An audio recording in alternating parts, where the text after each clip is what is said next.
ఎల్కతుర్తి గ్రామ కూడలిలోని అంబేద్కర్ విగ్రహానికి సర్పంచ్ అభ్యర్థి అంబాల స్వప్న స్వామి పూలమాల వేసి ఎన్నికల ప్రచారాన్ని ప్రారంభించారు. ఈ సందర్భంగా స్వప్న స్వామి మాట్లాడుతూ ఎల్కతుర్తి గ్రామం పైన మంత్రి పొన్నం ప్రభాకర్ ఎంతో శ్రద్ధ తీసుకుని మరీ సిటీ తరహాలో గత 2 ఏళ్లలో ఏ విధంగా అభివృద్ధి చేశారో తెలిపారు. తనను సర్పంచ్ గా గెలిపిస్తే ఎల్కతుర్తి గ్రామాన్ని మంత్రి సహకారంతో మరింత అభివృద్ధి చేస్తానని పేర్కొన్నారు. అనంతరం కార్యక్రమానికి విచ్చేసిన సింగిల్ విండో మాజీ చైర్మన్ గోలి రాజేశ్వరరావు మాట్లాడుతూ ప్రభుత్వం అమలు చేస్తున్న సంక్షేమ కార్యక్రమాలు గాని కాంగ్రెస్ పార్టీ అమలు చేసిన 8 గ్యారంటీలు గాని అన్ని కాంగ్రెస్ పార్టీ సభ్యుల సహకారాలతో గ్రామాల్లో అమలు చేయడం జరిగిందని తెలిపారు. మంత్రి పొన్నం సహాయంతో గ్రామంలో ఎన్నో అభివృద్ధి కార్యక్రమాలు ప్రారంభించుకుంటున్నామని తెలిపారు. ఎల్కతుర్తి మరింత అభివృద్ధి చెందాలంటే కాంగ్రెస్ కార్యకర్తలు సమిష్టిగా పనిచేసే ఎల్కతుర్తి సర్పంచ్ గా కాంగ్రెస్ అభ్యర్థి అయిన స్వప్న స్వామిని గెలిపించుకోవాలని కోరారు. ఈ కార్యక్రమంలో ఎల్కతుర్తి కాంగ్రెస్ అధ్యక్షులు, కాంగ్రెస్ మాజీ చైర్మన్, కాంగ్రెస్ కార్యకర్తలు, కాంగ్రెస్ అభిమానులు పాల్గొన్నారు.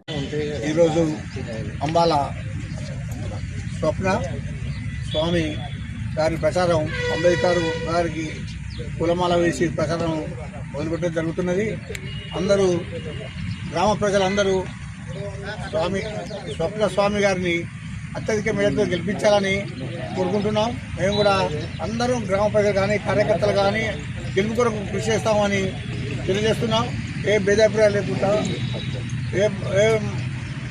లేకుండా స్వప్న గారు గెలిపిస్తాం. మంత్రి గారు నిన్న పిలిచి అమ్మాల స్వప్న స్వామి అభ్యర్థిని ప్రకటించడం జరిగింది. అతడు మంత్రి గారు ఈ చౌరస్తా నిలబడే చౌరస్తా కూడా చేసిండు. రోడ్డుకు ఇరువైపులా drainage, Maripalli road, central lighting చేస్తానని ఇదివరకు హామీ ఇవ్వడం జరిగింది. ఒక్కొక్కటి చేసుకుంటూ వస్తాడు. మన స్వప్న స్వామి గెలిచేది ఉంటే మన మండలం హెడ్ క్వార్టర్ బాగా అభివృద్ధి చెందుతుంది. దీనికి అందరూ సహకరించాలని ప్రజలు కోరుకుంటూ